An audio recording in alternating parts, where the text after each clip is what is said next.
नमस्कार दोस्तों, मैं स्मित मिश्रा स्वागत करता हूं एक बार फिर से आप सभी का एनजेटी एजुकेशन में। दोस्तों, OPS versus NPS versus UPS, इन तीनों में अंतर क्या है, सबसे ज्यादा फायदेमंद कौन है, इसको आज की वीडियो में हम लोग बहुत ही आसान भाषा में समझेंगे। देखिए, पिछली वीडियो जब मैंने आपको बना करके दी हुई थी तो उसमें मैंने यूपीएस के बारे में बताया था, यूपीएस क्या है, कैसे काम करता है, और इस वीडियो को मात्र 2 दिनों में ही 8 लाख से ज्यादा लोगों ने देखा।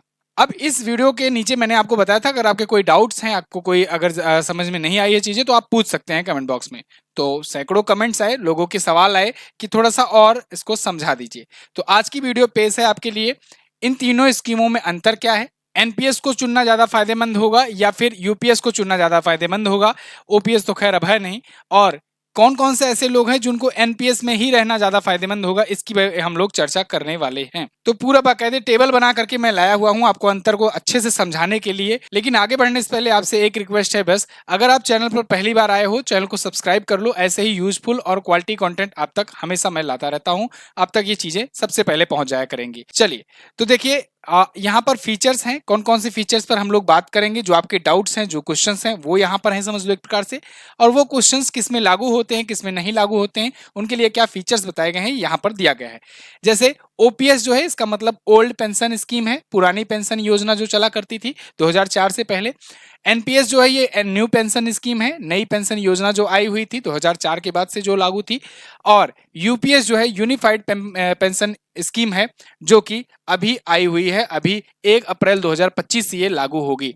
ध्यान रहे, 1 अप्रैल 2025 से इसे लागू होना है, अगले फाइनेंशियल ईयर से। हाल ही में इसकी घोषणा केंद्रीय मंत्री अश्विनी वैष्णव जी ने की थी। अब देखिए, एक एक करके हम लोग समझते हैं।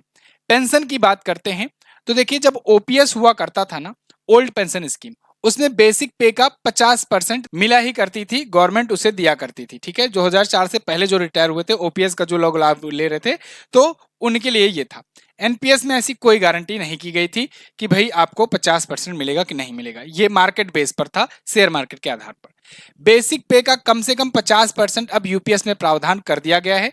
इसमें ध्यान रहे, कम से कम 50% की बात की गई है, मतलब इसमें ऊपर भी बढ़ सकता है, जबकि इसमें फिक्स था 50% ही ओल्ड पेंशन स्कीम में। इसके बाद न्यूनतम नौकरी का कार्यकाल आपको कितना होना चाहिए था, पूरा फुल पेंशन का स्कीम का लाभ उठाने के लिए। तो ओल्ड पेंशन स्कीम के तहत ये कहा गया था कि मिनिमम 20 साल तक अगर कोई व्यक्ति, कोई कर्मचारी सरकारी नौकरी में सेवा दिया है सेंट्रल गवर्नमेंट में, तो वो इसके लिए एलिजिबल होता है और उसको बेसिक पे का 50% मिलेगा ही मिलेगा। यहां पर एनपीएस में कोई न्यूनतम सीमा नहीं है। तो देखिए, अगर जो लोग 10 साल से भी कम के समय में रिटायरमेंट लिए हुए हैं, उनके लिए एनपीएस सबसे ज्यादा बेटर है। अभी जैसे जैसे आप आगे बढ़ोगे, धीरे धीरे समझ में आएगी चीजें। तो यूपीएस जो है, इसमें यह क्या कहा गया है, यूनिफाइड पेंशन स्कीम में कहा गया है कि न्यूनतम 25 साल की सेवा देनी होगी, तभी आपको फुल पेंशन स्कीम का लाभ मिलेगा। लेकिन क्या 25 साल से अगर कम है, 20 साल, 18 साल या 16 साल अगर आप जॉब किए हुए हो, तब आपको कुछ नहीं मिलेगा? मिलेगा, अभी आगे आएगा, मैं बताऊंगा आपको। न्यूनतम पेंशन की गारंटी यहां पर बात की गई थी ओल्ड पेंशन स्कीम में कि मिनिमम आपको 9,000 रुपए तो मिलेंगे ही मिलेंगे, ये यहां पर बात थी न्यूनतम पेंशन गारंटी में।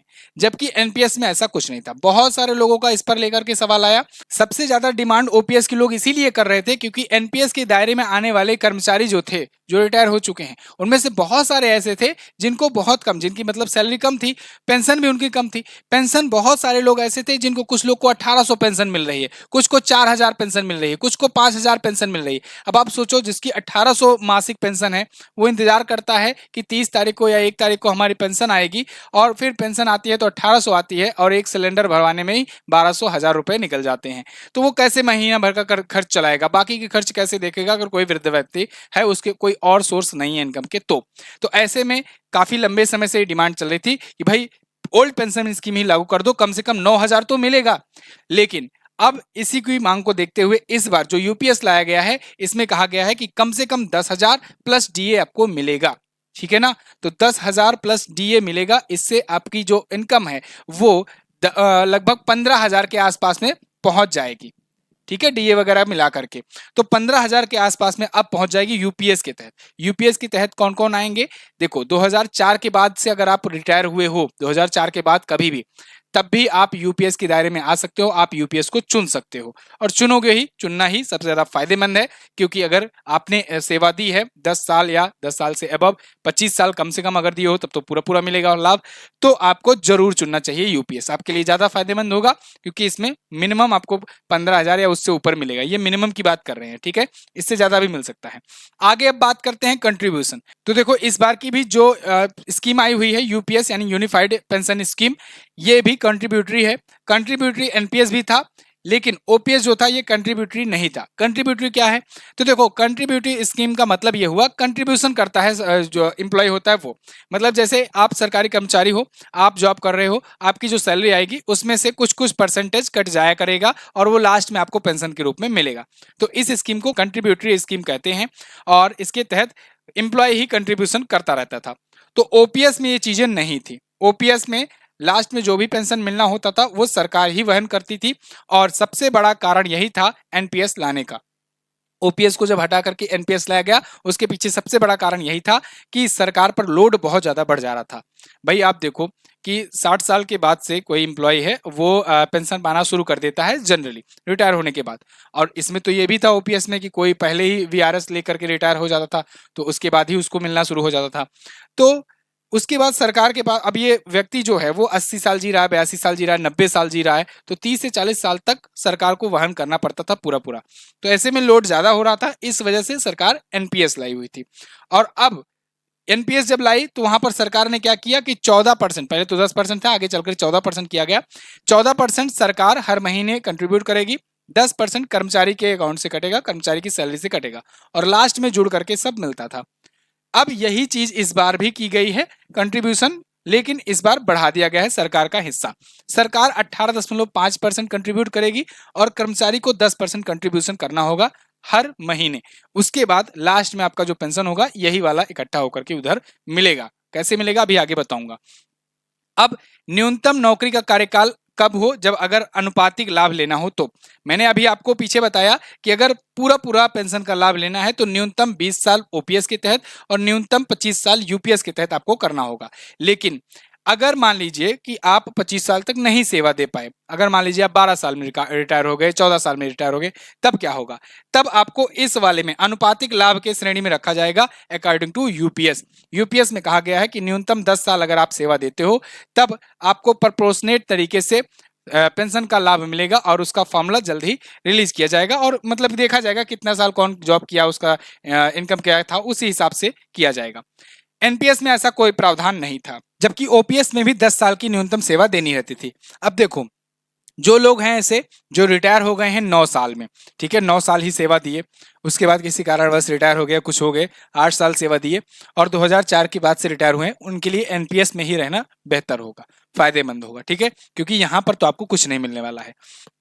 फैमिली पेंशन की बात करते हैं तो फैमिली पेंशन कब मिलती है? अगर मान लीजिए कोई व्यक्ति, कोई कर्मचारी जो है सरकारी कर्मचारी, वो अपने जॉब के दौरान, अपने अपने कार्यकाल के दौरान उसकी मृत्यु हो जाती है किसी कारणवश, तो फिर उसकी फैमिली को पेंशन मिलता है।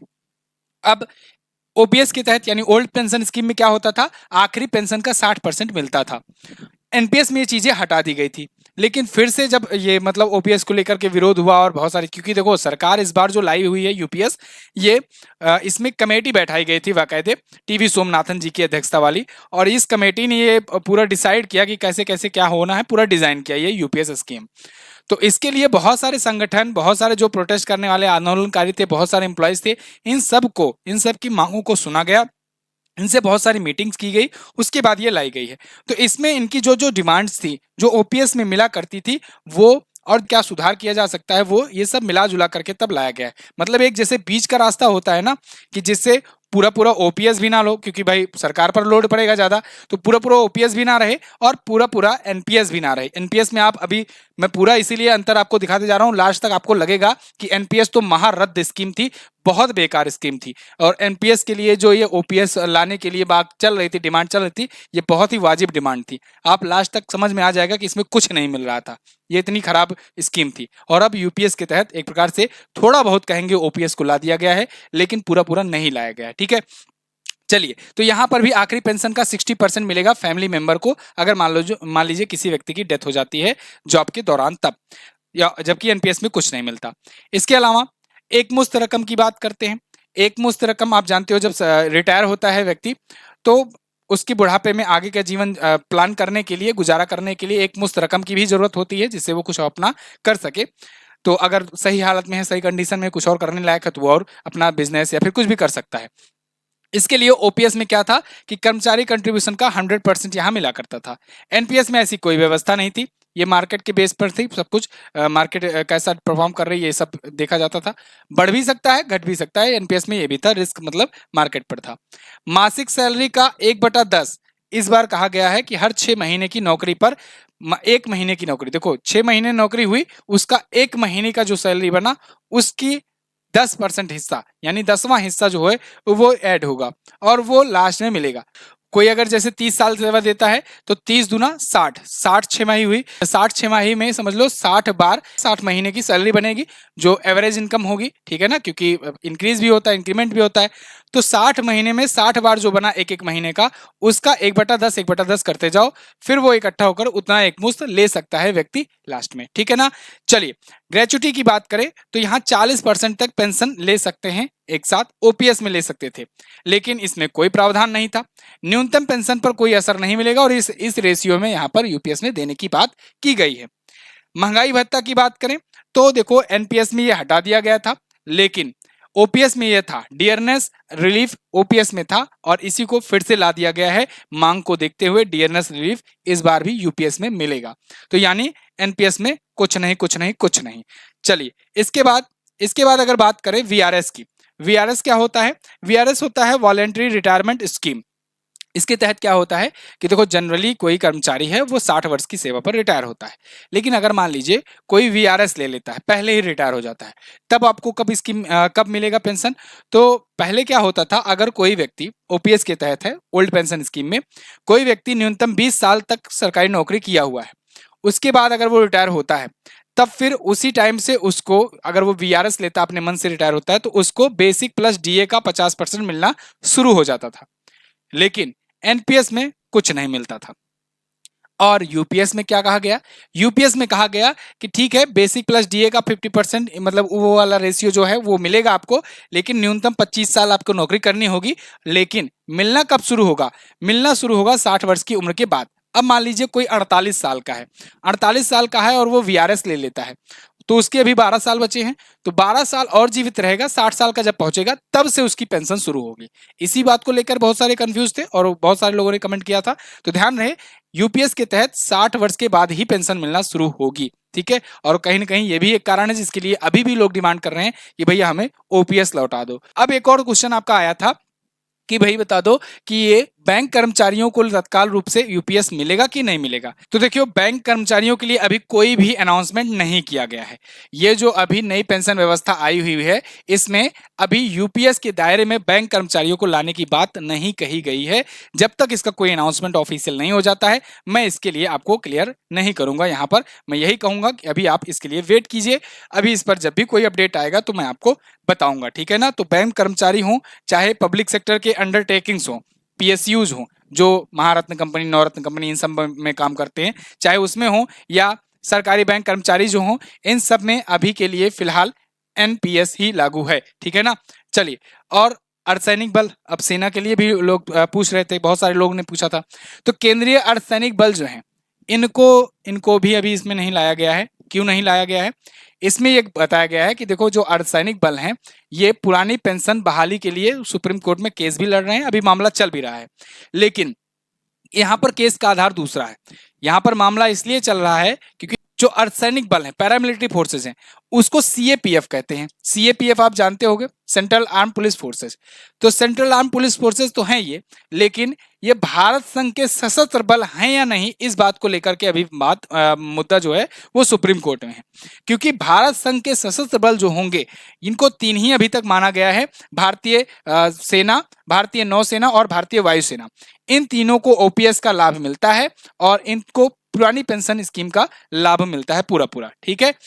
लेकिन जो सीएपीएफ है, सीएपीएफ के तहत 7-8 फोर्सेज आती हैं, जैसे आपका सीआरपीएफ हो गया, एसएसबी हो गया, आईटीबीपी हो गया, सीआईएसएफ हो गया, असम राइफल्स हो गया, एसएसबी हो गया, बीएसएफ हो गया, ये सब जो आते हैं इनको अभी इसमें नहीं लाया गया क्योंकि इनको भारत संघ का सशस्त्र बल नहीं अभी तक माना गया है जब तक मुद्दा चल रहा है। ठीक है, जब सुप्रीम कोर्ट आदेश दे देगा कि हाँ ये भारत संघ के सशस्त्र बल हैं, तब अगर मान लिया जाएगा तब इनको भी ला दिया जाएगा भारत की सेना वाले स्कीम में।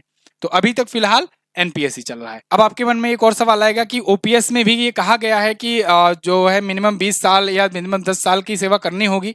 तो देखो सेनाओं के लिए थोड़ा सा कंडीशन अलग है, क्योंकि आप देखते हो सेना में उतने साल तक, उतने लंबे समय तक रिटायरमेंट नहीं होती है।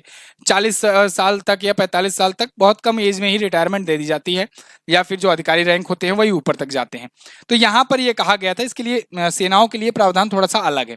इसमें यह कहा गया रक्षा मंत्रालय की वेबसाइट के मुताबिक कि यहाँ पर जो रिटायर होने वाले कर्मचारी होंगे उनको आखिरी के 10 महीने की औसत सैलरी का 50% पेंशन मिलेगा, बशर्ते कि न्यूनतम 9,000 रुपए प्रतिमाह हो, मतलब 9,000 तो मिनिमम मिलेगा।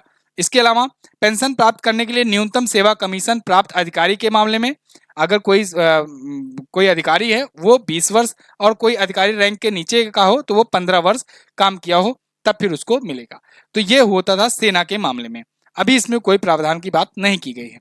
एक बार फिर से मैं बता दूं, केंद्र सरकार के 23 लाख एम्प्लॉयज को फायदा होने वाला है यूपीएस के तहत अगर आते हैं तो। ठीक है ना, 23 लाख वो हैं जो रिटायर भी हो चुके हैं या फिर जो आगे रिटायर होंगे, जो कर्मचारी हैं वो। एनपीएस और यूपीएस चुनने का विकल्प है अगर आप 2004 से लेकर के अभी तक के बीच में 2024 तक के बीच में भी रिटायर हुए हैं, तब भी आप यूपीएस चुन सकते हैं। इससे पहले वाले नहीं, इसके बाद वाले। ठीक है, जिनके लिए एनपीएस था उनके लिए। ठीक है, दूसरी बात, 1 अप्रैल 2025 से यानी कि अगले फाइनेंशियल ईयर से ये स्कीम लागू होगी। अभी के लिए नहीं लागू, अभी के लिए एनपीएस के तहत ही मिलेगा। राज्य सरकारें भी चाहें तो लागू कर सकती हैं। बहुत लोग का सवाल आ रहा था सर मैं यूपी से हूं, मैं राज्य सरकार का कर्मचारी हूं, मुझे मिलेगा कि नहीं इसका फायदा। तो देखिए, आप किसी भी राज्य के हो आपको भी यूपीएस का फायदा मिल सकता है। बस आपको अपडेट रहना होगा, आपको पता करते रहना होगा कि आपकी जो गवर्नमेंट है उसने यूपीएस को अपने राज्य सरकार के लिए कर्मचारियों के लिए लागू किया कि नहीं। जैसे यूपी सरकार के आप राज्य सरकार के किसी विभाग में कर्मचारी हैं, तो अगर यूपी सरकार जो है यूपीएस को अपने यहाँ लागू कर देती है तो आप भी एलिजिबल हो जाएंगे इसी फॉर्मूले के तहत। ठीक है, तो आप राज्य कर्मचारी जो हैं वो लोग वेट करिए अपने अपने राज्य सरकारों के डिसीजन का, उसके बाद आप भी एलिजिबल हो जाएंगे। तो ये नई पेंशन यूनिफाइड पेंशन स्कीम है। आई होप मैंने आपको समझा पाने में कामयाब रहा हूं। जो भी अभी भी डाउट रह गया हो, जो भी आपके क्वेश्चन रह गया हो, आप कमेंट बॉक्स में पूछ सकते हैं। आगे आने वाली वीडियोज में मैं उसको क्लियर करने का प्रयास करूंगा। छोटा मोटा क्वेश्चन होगा तो कमेंट बॉक्स में ही रिप्लाई करके आपको बता दिया जाएगा। ठीक है, यहाँ पर आप देख सकते हो एक बार फिर से सिलसिलेवार तरीके से, एक बार में मैं फिर से बता दे रहा हूँ एक साथ। यूपीएस क्या है, कर्मचारियों को रिटायरमेंट से पहले 12 महीने की बेसिक सैलरी के औसत का 50% एश्योर्ड पेंशन मिलेगा। अगर किसी ने 25 साल काम किया है कम से कम, तो 25 साल से कम और 10 साल से ऊपर किया है तो प्रोपोर्शनेट तरीके से, अनुपातिक तरीके से उसका लाभ मिलेगा। एश्योर्ड फैमिली पेंशन है दूसरा पिलर इसका था कि इसमें फैमिली पेंशन मिलेगा अगर कर्मचारी की मौत हो जाती है तो 60% पेंशन के रूप में जो लास्ट सैलरी उसकी चल रही होगी हाईएस्ट, उसका मिलेगा। एश्योर्ड मिनिमम पेंशन में बात की गई थी कि कम से कम 10 साल की सर्विस पूरी होने पर एश्योर्ड मिनिमम पेंशन 10,000 रुपए महीना तो मिलेगा ही मिलेगा। महंगाई के साथ आज की तारीख में करीब 15,000 रुपए हो सकते हैं। इन तीनों पेंशन पर महंगाई के हिसाब से डीआर यानी डियरनेस रिलीफ भी मिलेगा, जो कि ओपीएस में था, अब ला दिया गया है। All India consumer price index for industrial workers पर भी आधारित होगा और सरकार हर कर्मचारी को उसकी 6 महीने की नौकरी पूरी करने पर इन महीनों में उनकी सैलरी और डीए मिला करके उसका 10% पैसा जो है वो रखेगी और रिटायरमेंट के बाद लमसम अमाउंट के रूप में उसको देगी। ठीक है ना, तो ये भी बात की गई। तो ये 5 मुद्दे, 5 पॉइंट्स के माध्यम से आपको बताए गए। बाकी जिनको अंग्रेजी पसंद है या पिछली वीडियो में भी आप देख सकते हो, वैसे यहाँ पर भी मैंने दे दिया जो एग्जैक्ट आया हुआ है नोटिफिकेशन सरकार का वो। ठीक है, तो बहुत बहुत धन्यवाद यहाँ तक वीडियो देखने के लिए। अगर वीडियो पसंद आई है तो लाइक जरूर कीजिएगा और अपने घर वालों, अपने फैमिली मेंबर या फिर जो भी जानकार हैं, जो भी इससे रिलेट करते हैं, मतलब जिनको मिल रही हो पेंशन या जिनको इसके बारे में जानकारी ना हो, आप शेयर कर सकते हैं ये वीडियो। साथ ही साथ चैनल पर नए आए हो, चैनल को सब्सक्राइब जरूर करो। मिलेंगे ऐसी ही किसी और वीडियो में, तब तक के लिए नमस्कार, जय हिंद, वंदे मातरम।